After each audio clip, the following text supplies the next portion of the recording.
oyiphethe kahle osindisiwe egameni likaJesu.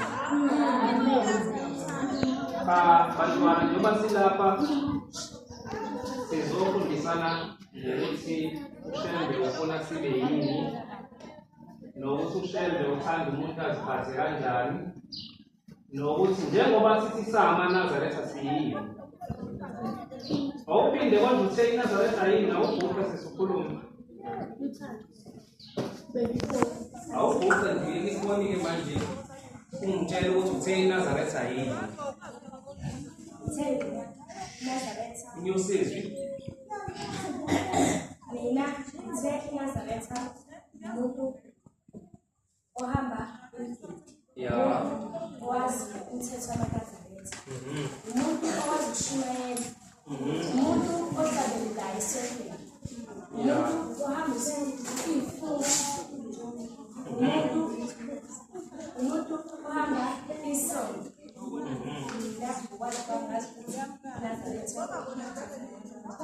Siyabonga. Limzwile? Uthe iNazaretha umuntu ohamba imfumo, umuntu ohamba imithetho, owazi imithetho yamaNazaretha, umuntu ohamba izici, umuntu owazi ukuhlabelela, umuntu ohlabelelayo, umuntu Ngiyabonga. Yini impela incazelo yakho? Yabona le ncazelo enginikeza yona. Fanele niyibambe ukuthi mase nizwe mina senginichazela ukuthi enye incazelo yeNazaretha yini. Bese nihamba ngale ndlela kade esho ngayo.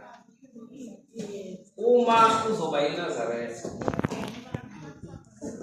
uvuma inhliziyo yakho, ubese uyafa enyameni. Hayi ukuthi uzofuna uzwane. Uyafa enyameni bese uvuka emoyeni. Uma usuvuka emoyeni, yilapho uzobe suwehlula izinto ezithandwa inyama, usuphila ngendlela ekade yisho ethandwa uShembe. Yes?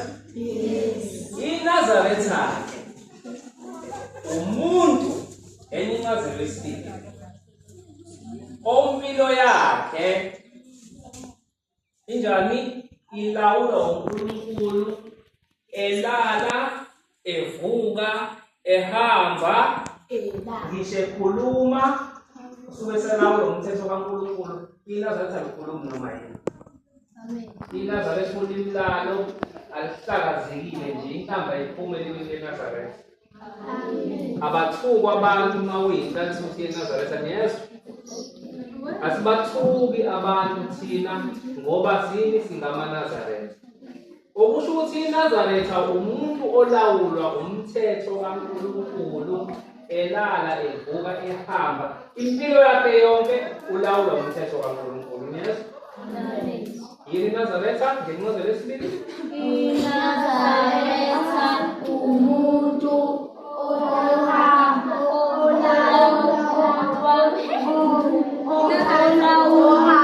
Imani-ke, ngicela kuguqo yedwa angangitshele njengoba ndimchaza. Nomunye uzoguqasha, nomunye uzoguqasha. Ngithe iNazaretha umuntu onjani?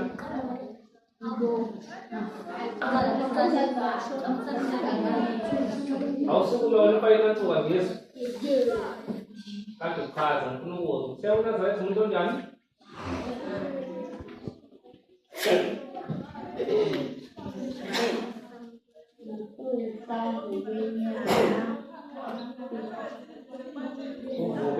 uvuke ngokomoya, ulawulwa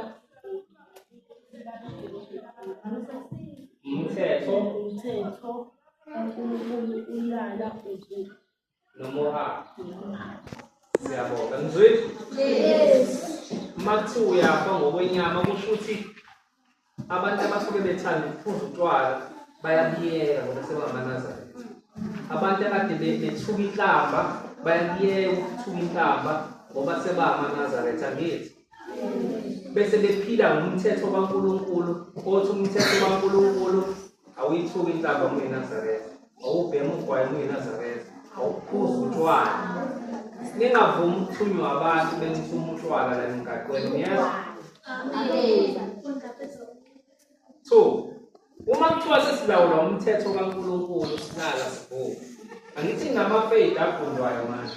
Yes. Uthini umthetho kaNkulunkulu kuthina? Akugundwa. INazaretha aliguni. Aliluki ngenelo zomsini. INazaretha aliluki inwele lezi ezithengwayo ngoba zinosathane phakathi. Nina ningagundi ifeyidi, ningadayi ikhanda leNazaretha. Nomuthi lo ofakwa ushintsha inwele ningavuma abazali benifake lowo muthi ngoba nezinyo legolide enjani? Ngoba usulawula umthetho kaNkulunkulu awuzokusho nkosazana. Izinto ezinye? Izifo. Ya.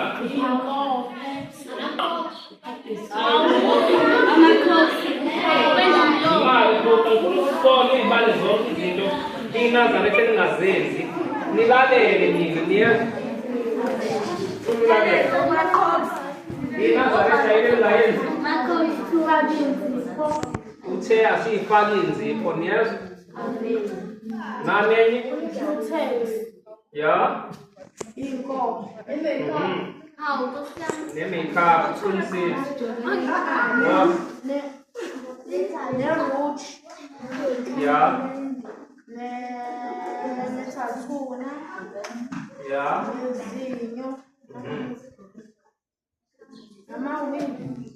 yabo Nkosi.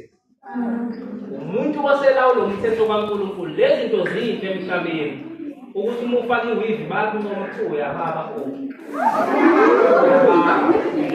uma ufaka iy'bopho kuthiwa hayi uyashisa kodwa umuntu ebala kuthiwa uyashisa.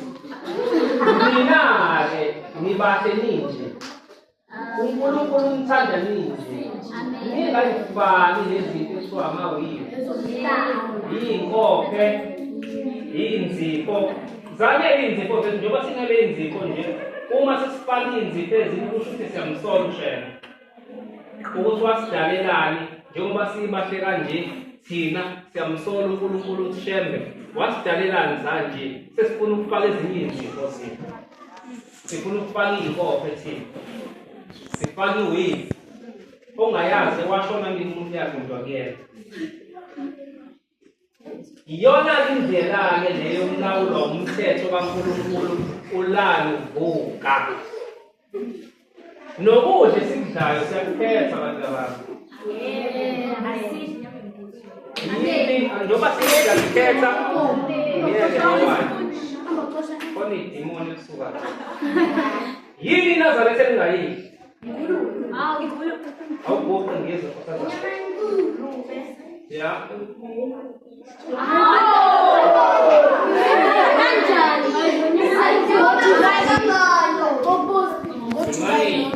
Mani. Yabona njengoba mani. Sizobuyela kuyona miyekele ningamsoli. Uright. Aphakamisa omunye engayidli iNazaretha. Ya.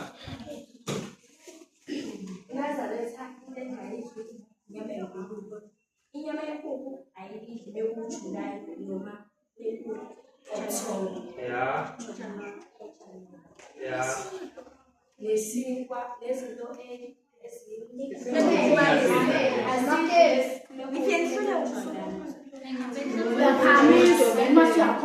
Imali ngakhuluma nokho ngifuna umuntu ozofawula nomkhokho. Ya.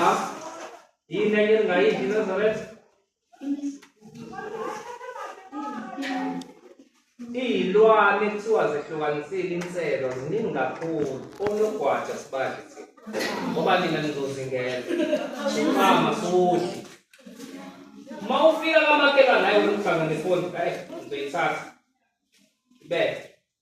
Uma ufika kamakhelwane kuthiwa nayi inkomo sifile isiyadliwa uma uyiNazaretha kufanele ubuze ukuthi le nkomo edliwa yisima kanjani ngoba uzothola ukuthi inkomo eyifele bayithatha bayithi ayidliwe ngoba vele ilandla inyama. iNazaretha alidli ingcubo Inguba isilwane esitholakala sesifile lapha noma ngabe sife manje wena uvumelekile ukuthi isilwane kufanele sibe wena kufanele siphume igazi lakhe. Futhi inkomo ephuzisa umuthi wena ungayidli. Ngobani? Umntwana ongcwele kaNkulunkulu. Uma isiphuzisa umuthi nje hambela kude ngani. INazaretha sithe umuntu obhabhadiswayo emva kokusekhetha usheme abhabhadiswe ebese ukuhamba kwakhe kube ukuhamba ngokulawulwa umthetho kaNkulunkulu. Amakhosazana kufanele ahambe 25, iy'nsizwa kufanele zihambe 23, omama bahambe 14. Manje-ke awuvumelekile ukwephula lezi zinto uma ngabe usukhethe uNkulunkulu. Ekhaya fanele niphuthane ukuthi nina uma ku-25 waziwe yini, uma ku-23 nina waziwe yini. Niyazi? Uma kwenzeka uyafika ethempelini umthandazo wesabatha usuyafundwa, akuvumelekile ukuthi wena uvele ungene nje uhambe uphondo uyangena ethempelini sekuyasontwa, ngoba le nkonzo yethu iney'ngelosi eziba khona kahle abantu ey'phazamisekayo ngalesikhathi kungena wena. Nabantu kumele baqalaza wena bayaphazamiseka. Uyazi? Wenze njani-ke uma ngabe usufika sekufunda umthandazo? Esangweni lamakhosazana uqa khona, ofundayo afunde bese eqala ehlabelela bese uyasukuma ungena. Futhi uma ungena ethempelini awuhambi uqonde njengoba ukhona engathi uhamba kwe-street. Kufanele uhambe ugobe ukhombise ukuthi usemzini kaNkulunkulu uthobile ngoba kusuke kukhona ushembe la kusuke ukhona. Uma usuyafika wendlala isiqephu sakho ngendlela ukuthi kungafika kuhlala omunye umuntu kasindale kanje sindale sithi ngoba kuthiwa kuleli bandla sihamba nabantu bakithi singabaholi. Uma sekusindale kanje ethempelini bazofika bahlale bazohlala phansi. Kanti usindale kanje ukuze nomunye ofikayo afike ahlale la uhleli khona nawe uthola isibusiso ngoba isizenzela isibusiso. Sekuyasontwa-ke manje awuvumelekile ukukhuluma ethempelini uma uwumntwana weNazaretha, uyazotha uthule ngoba uma uke wakhuluma labantu basezulwini ufuna uyizwe kahle njengoba nginibuza ngelinye ilanga. Labantu basezulwini abasuke bekhona bayaphuma bahambe, nabantu bakini bayaphuma bahamba. Engixoxele indatshana encane. Ngelinye ilanga ebuhleni kwafika umama ethelele ebusuku bathiwa ahamba onikele ebuhleni. Uthi uma ngabe esefika ebuhleni ngempela wayesengena wahlala ethempelini. uNkulunkulu wayesemupha amehlo wayelawo sinawo thina akamoya ukwazi ukubona izinto ezingabonwa yonke umuntu. Uthi lo mama ithema isingena inkosi inyanga yezulu kwase kuvuleka isifuba sayo kwaphuma amajuba amabili afika ahlale kwinkosazana eyodwa ngala nangala amahlombe omabili. Kanjalo wonke umuntu kwakuhlela amajuba amabili emahlombe ngala. Uthi wayesengena noba bahlala phansi wayivula inkonzo. Uthi lo mama into engithusile ithe iphela inkonzo bebebathatha abantu bebesele namajuba esahleli ngala nangala emahlombe. Mama amajuba aphindiswe yini emuva? Uthi ubune ukukhuluma nomuntu eseceleni isuku ijuba liphinde sifubeni sale yandoda. Uphinde ukhulumise omunye kusuka ijuba liphinde sifubeni sale yandoda. Isobala lento ukuthi ethempelini ukwakhuluma awuvali encwadini ukuthi ukhona ethempelini. Asingakhulumi ethempelini, asinga-WhatsApp ethempelini ngoba manje usungasho ukuthi angikhulumanga kodwa uWhatsAppile. Ivali ifoni uma ngabe ungena ethempelini, uhloniphe ukuthi usemzini kaNkulunkulu.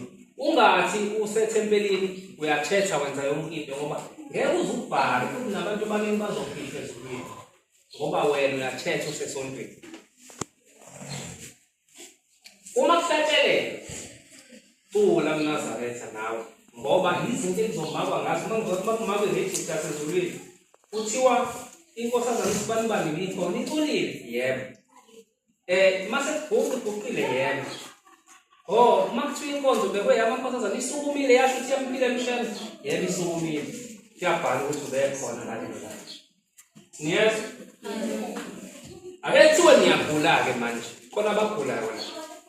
Uma ugula awukwazi ukufuqa uma usonto. Kulungile-ke ungaguqi. Phakamisa isandla phela. Lesi sesikudla. Uhloniphe ukuthi futhi ngabe kuguqile ubese uyazi. Uthi kodwa mase kukhanda bese uyaguqa nawe bese uyathanda ukuhlala phansi. Niyezwa? Kuwumthetho waleli bandla ukuthi awuma ungakwazi ukuguqa, uma ungakwazi ukuguqa ngokugula, uphakamisa isandla siphi? Yebo. Isona sokunene. Ake sithi unenkinga yamehlo, uphathwa amehlo banizoguqa nizizalukwazi. Niba amakhekhe.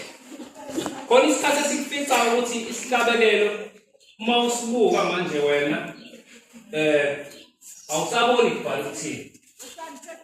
Uma ungasaboni ukuthi kubhala ukuthini, uvula la kunefoto likababamkhulu bese ujamele khona wena. Ngoba isihlabelelo sakwazi ukufunda niyezwa. Ubese ujamele la, makufunda umthandazo wesabatha nje uzovula la kubhalwe khona ubabamkhulu. Ubuke khona unomphelo koze kuthandazwe. Wena ufana nomuntu obekade efunda kade kufundwa khona umthandazo. Futhi ihlabelela asingahlobisi. Ibani ihlabelela asibuke efonini isihlabelelo sakulibani. Umuntu asiphathe isihlabelela. Mangabe kungena inkonzo kuthiwa isiqalo somthandazo wesabatha. Ufunde nalo muntu ofundayo uhambe naye futhi uyaconcentrate ngamanye amazwi. Ufunde njengoba efunda umuntu. Ethi isiqalo somthandazo wesabatha imini naye bentombazane uhamba naye. Yabo? Hayi ukuthi isihlabelelo uzothwena usibeke la. Noma uguqa awuvumelekile ukuhlabelela isihlabelelo sala ekhaya ungasiboni, kufanele usivule. Uvula isihlabelelo uma ngabe kuhlatshelela usivule. Uma ngabe siva eyeka uvala isihlabelelo usibeke. Uma ngabe qala phansi uhlabelele nawe lelo bese sihlabelelo. Kodwa kufanele usibuke. Niyezwa? Ya. Ake kuthiwe kusuyasukuma esempeleni manje. Kuthiwa inkonzo yamakhosazana. Inkonzo eyentathuthi intsha namakhosazana. Uma uguqa kuleli bandla uthi ngiyayikhetha inkosi yasePhakameni noma inkosi yaseBuhleni noma uMnyazi lesuku.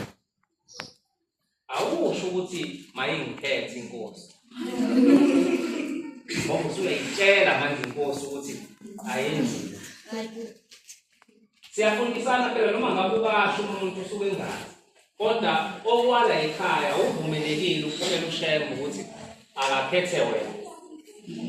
uShembe wasifundisa ukuthi mangabe sisukuma sithi siyayikhetha inkosi yasePhakameni. Siyayikhetha inkosi uNyazi leZulu. Siyayikhetha inkosi yaseBuhleni. Umukelekile lokho niyezwa? Futhi indlela yokukhuluma balusokulimi layo. Ungathi ngibingelela inhlanhla encane, inhlanhla endala, amakhehla, omama, uJamengweni, amakhosazane ethethelela, amakhosazane leyintombi ethethelela. Cha. Ngiyayibingelela ukungona ihambe engcwele kaNkulunkulu. Futhi uShembe asimbingelele. Niyazi ngobani? Yini singambingeleli uShembe? Awuzami nje ungazama. Yini singambingeleli uShembe? Ya. Okay. Omunye? Angiyezwa? Guys, ukhulume kakhulu, ufuna ukuzwa. Nalo ngifuna ukuthola. Sukuma. Buqa. Ukhulume kakhulu ngosasa.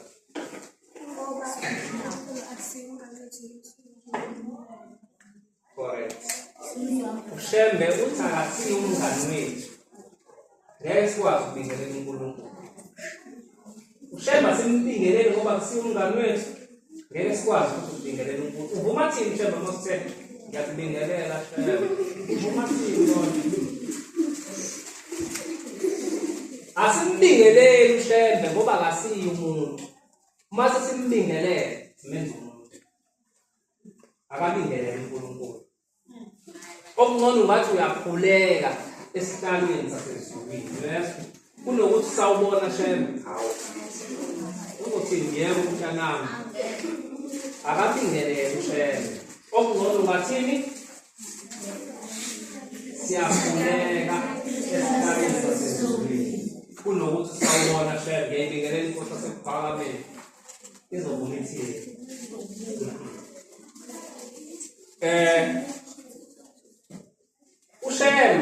ushembe yini ushembe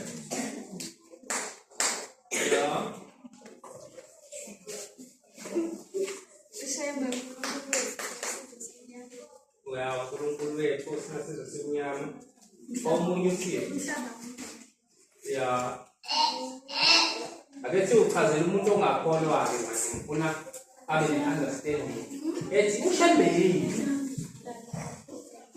ngoba manje siyalisebenzisa igama elithi shembe uzoqhamuka nensizwa yangaphakathi lapha idrive imoto kuthiwa hawu Nhlanzi shembe thina yini shembe ngingakafiki la ushembe futhi ngisho ngabe uyeza ukuthi ufuqule inkolo selingaphezulu uyeza ukuthi gijima emizweni uthi ungamthakazeli ushembe umbize ngomhlokwa umbize ngoNhlanzi ngoba usumdedile umuntu njengoba ethe abingelele ngoba kasiye umngane nokumthakazela simthakazela ushembe ngoba abantu phaqa abathakazelwayo niyezwa ungasho kumina uthi mbili ngoba hawu bashiya amahlala sezishumayela bese ngiyabhidazeka ngoba ngumuntu manje mase unyazi ihleli lapha esihlalweni ufika ukuthi hawu Mtungwa hawu wena waseNhlanzini imani kabangusini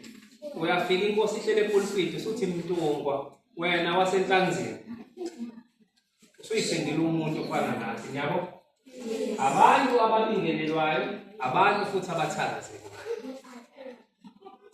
igama elithi shembe abantu abami lihlukene kathathu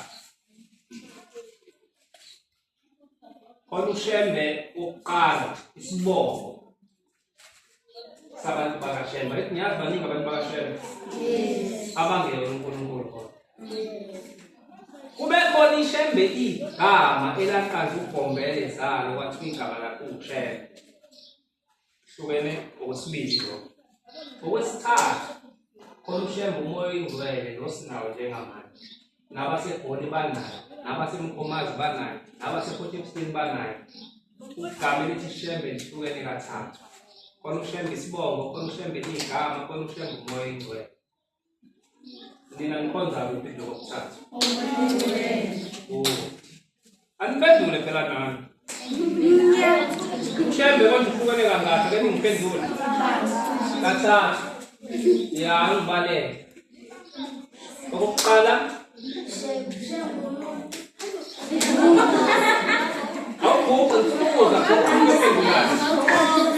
ngicela gogo umuntu ophendulayo ushembe siyawuhlukene kathathu impela cela ugogo ungitshele ukuthi okokuqala yini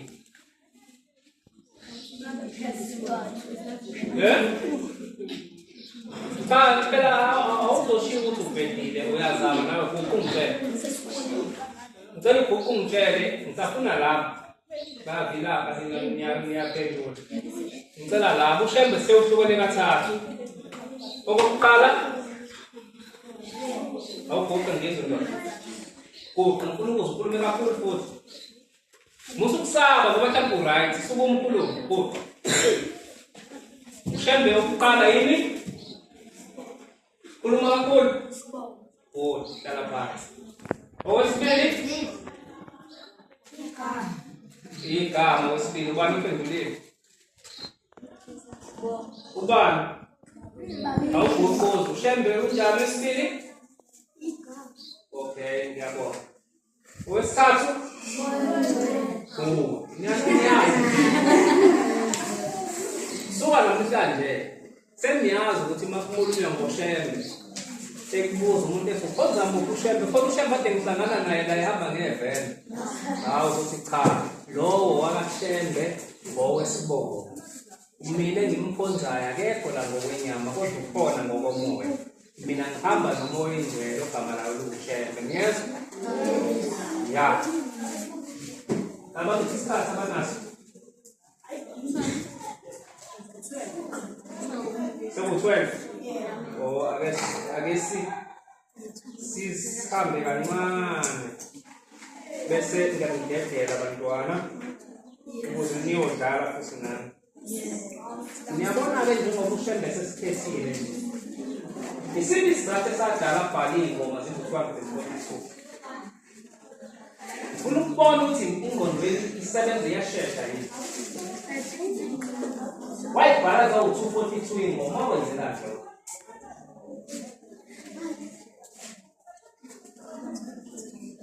Zu-242, ngiyakutshela ukuthi zu-242. Ngibuza ukuthi wakwenzelani Shembe? Niyazi wakwenzelani? Ushembe abazali bethu nokhokho bethu wabathatha besonto emaweseni, wabathatha besonto eZayoni, wabathatha besonto eMasheshi, besonto koLekhanyana. Wabenza babona uNkulunkulu. Babe nazo ingoma babeyicula kulamabandla. Wayesethi ngoba ngizona ezikaNkulunkulu, zishiyeni lapho bantu abami. Ngizonibhalela mina ingoma engifuna niyicule, zizoba u-242. Lezi kade niyicula lapha angiyifuni ngoba zikho ezulwini. Isizathu leso, uyefuna sicule into ephuma ezulwini, esiyoyifica nasezulwini, esithi futhi masiyihlabelela uphila bantu. Niyezwa? Manje bantu abami nizoba amagade, nicule kakhulu. Nize niyicule iy'ngoma engekho esihlabelelweni la ethempelini kaShembe. Niyezwa? Umthetho kaNkulunkulu awuvumi lokho ukuthi sicule ingoma engekho esihlabelelweni uyicule ethempelini kaShembe. Niyezwa? Umthetho awuvumi. Sikhuluma ngomthetho kaShembe. Angithi nidlule nithe wayibhala zawu-242. Wesifuna sicule ingoma ekhona ezulwini, eculwe ezulwini, ethandwa uNkulunkulu. Niyezwa? Isiphi isihlabelelo sokuqala konke? Ya. Nkosi Nkosi. Esokugcina? Ya, Nkosi ngiyayilandela. Sengizogcina nje. Ngifuna ukuthi nginikeze homework. Ngoba sekuwumsebenzi esizowenza lo. Ngelinye ilanga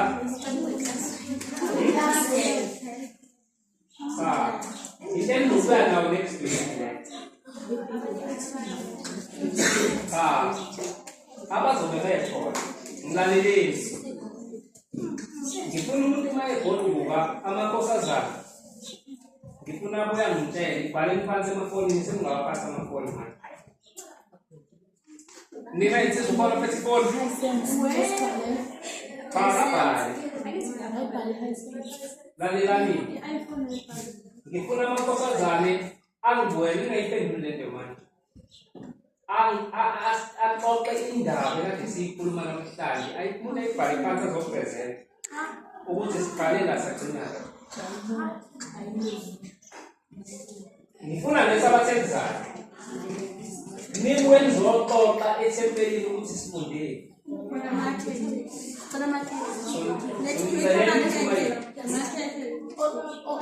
Hayi into ezimnandi ngizoyithola. As long ngiphuthele. Imani. Ngifuna ukwazi ukuthi kuleli sabatha nje ngenisurprise umshumayo ukuthi yini eniyifundile. Niyezwa? Nami ngizoprepare okwenu lapho ukuthi nifundeni. Edla kulento esiyifunde namhlanje. Ngicela ukwazi abazali benu babuze ukuthi kwakubani uMakaShembe. Abazi.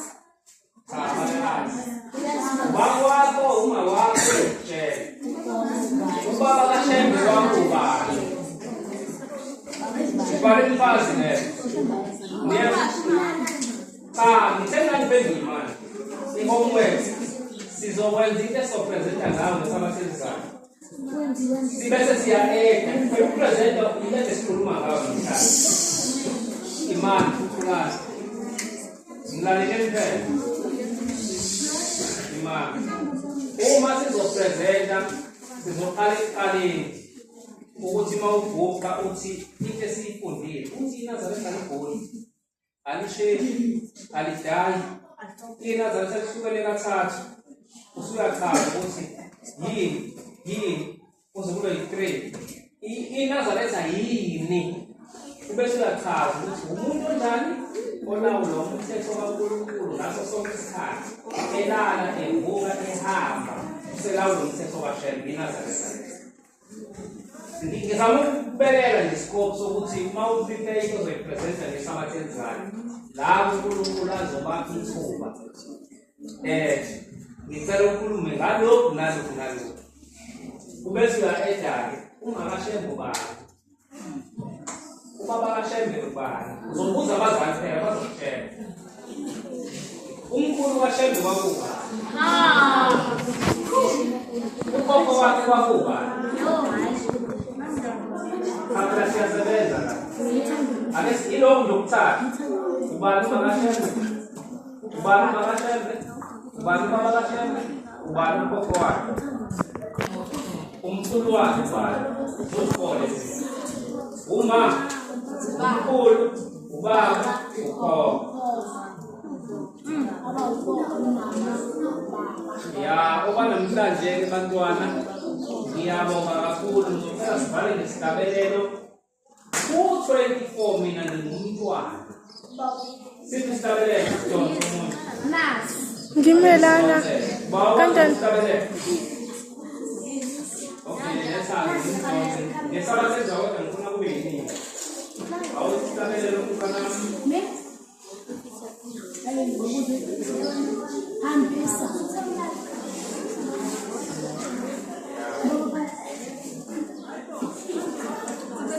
Stabelele sonke.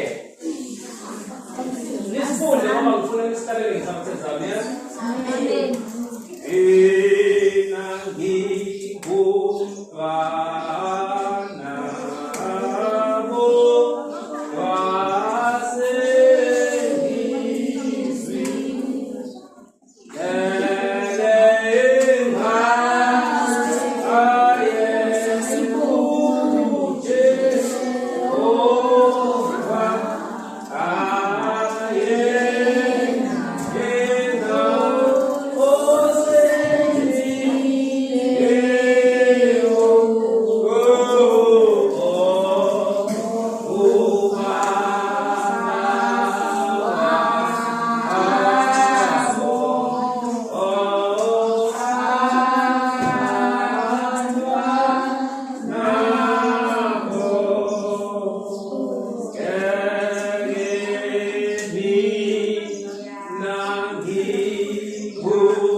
Bacela abazali benu ukuthi asigqoke noma yini ngoba laba abangala bayathungela izinto yini nina benganinako ake sigqoke ishirt manje nebhuluku elimnyama singagqoki ujini futhi udangala ugqoke esempeleni yes ngoba ibhluke ley'boshwa lela uligqoki uma umuntu kahle kahle kwakuyibhluke eligqokwa ziboshwa yes yiko uhleze ngaliqondi